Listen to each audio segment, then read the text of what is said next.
महाराष्ट्राला निसर्गरम्य समुद्रकिनारा, प्राचीन लेण्या, गड किल्ले, घनदाट वनसंपदा असा समृद्ध वारसा लाभला।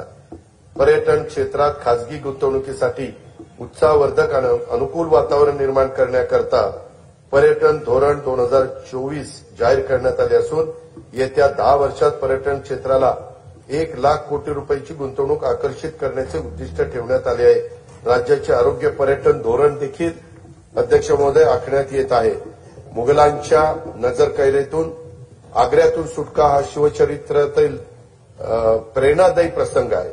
छत्रपती शिवाजी महाराज नजरकैदेत होते, तेथे भव्य स्मारक उभारण्याचं राज्य सरकारने ठरवलेलं आहे। त्यासाठी उत्तर प्रदेश शासनाच्या सहकार्याने जागा उपलब्ध करून घेण्यात येईल आणि त्याच्यामध्ये तशा प्रकारचं त्या भव्य स्मारक उभारण्यात येईल। येणाऱ्या पिढ्यांना शिवरायांच्या स्फूर्तिदायी चरित्राची ओळख अद्ययावत तंत्रज्ञानाच्या आधारे करून देण्यासाठी पुणे शहरातील आंबेगाव येथे 4 टप्प्यात भव्य शिवसृष्टी प्रकल्प उभारण्यात येत आहे। त्यातील 2 टप्प्याचं काम पूर्ण झालेलं आहे। उर्वरित काम गती होण्यासाठी राज्य सरकारकडून आणखी 50 कोटी रुपयांचा निधी उपलब्ध करून देण्यात येणार आहे। छत्रपती शिवरायांनी स्थापन केलेल्या स्वराज्याच्या रक्षण आणि विस्तारासाठी जीवन समर्पित केलेल्या असीम शौर्य आणि धैर्याने लढलेल्या सर्व लढायात विजयश्री मिळवणाऱ्या छत्रपती संभाजी महाराजांच्या पराक्रमाच्या खुणा महाराष्ट्रात जिथे आहेत त्या कोकणातील संगमेश्वर हे एक ठिकाण आहे। औरंगजेबाच्या महाकाय सेनेशी महाराजांनी बोटावर मोजता येतील एवढ्या शूर मावळ्यांना सोबत घेऊन येथेच पराक्रमाची शर्थ केली। स्वराज्यासाठी प्राणाची आहुती देणाऱ्या स्वाभिमानी राज्याच्या पराक्रमाची स्मृती कायमस्वरूपी जपण्यासाठी संगमेश्वर येथे त्यांचं भव्य स्मारक उभारण्याची घोषणा मी त्या ठिकाणी करतो। छत्रपती संभाजी महाराजांचे पवित्र बलिदान स्थळ असलेल्या मौजे तुळापूर व समाधीस्थळ मौजे वडू बुद्रुक येथे त्यांचं भव्य स्मारकाचं काम अतिशय जोरात प्रगतीपथावर आहे। दरवर्षी एका प्रेरणादायी गीताला छत्रपती संभाजी महाराज राज्य प्रेरणा गीत पुरस्कार प्रदान करण्याचा निर्णय देखील शासनाने घेतला आणि तो अंमलबजावणी केली। छत्रपती संभाजी महाराज की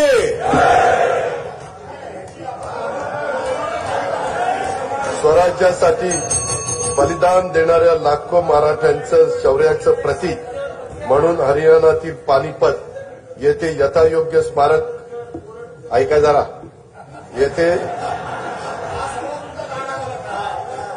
हरियाणातील पानिपत येथे यथायोग्य स्मारक उभारण्याचा निर्णय आम्ही घेतलेला आहे। मराठ्यांच्या शौर्याचं प्रतीक आहे।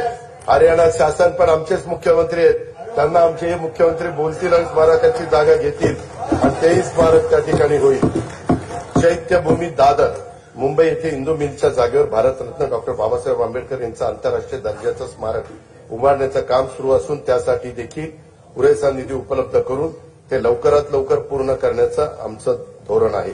भारताचे दिवंगत पंतप्रधान भारतरत्न अटल बिहारी वाजपेयी यांच्या जन्मशताब्दी वर्षानिमित्त मुंबई येथे भव्य स्मारक उभारण्यात येणार आहे। स्वर्गीय बाळासाहेब ठाकरे राष्ट्रीय स्मारकाच्या पहिल्या टप्प्यातील काम पूर्ण झाले असून दुसऱ्या टप्प्यातील कामासाठी राज्य सरकारकडून 220 कोटी रुपयांचा निधी उपलब्ध करून देण्यात येणार आहे। आद्य शिक्षिका ज्ञानज्योती सावित्रीबाई फुले यांचे जन्मगाव असलेल्या नायगाव तालुका खंडाळा जिल्हा सातारा येथे त्यांच्या कार्यास साजेस स्मारक व महिला प्रशिक्षण केंद्र उभारण्यात येणार आहे।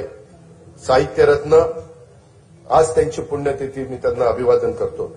साहित्यरत्न लोकशाही अण्णाभाऊ साठे यांचे जन्मस्थळ वाटेगाव तालुका वाळवा जिल्हा सांगली येथे स्मारकासाठी तसेच त्यांचे नावे प्रस्तावित चिरागनगर मुंबई येथील संशोधन प्रशिक्षण संस्थेसाठी पुरेसा निधी उपलब्ध करून देण्यात येणार आहे।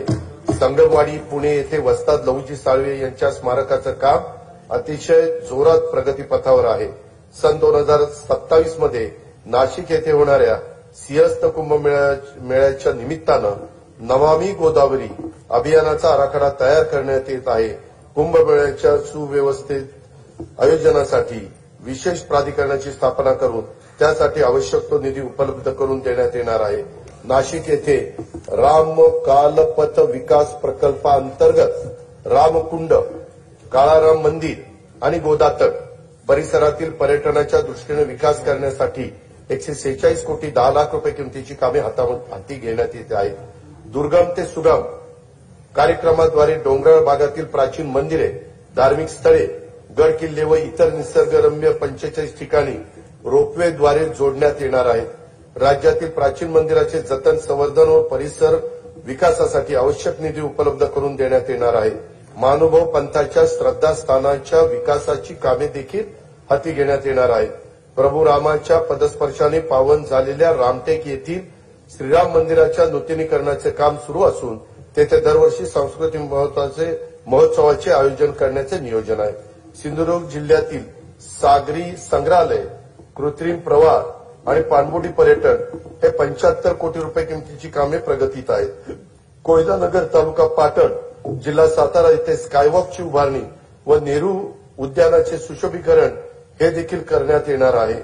मुनावळे तालुका जावळी येथील सातारा येथील जलपर्यटन प्रकल्पाचा पहिला टप्पा पर्यटकांच्यासाठी खुला करण्यात आला आहे.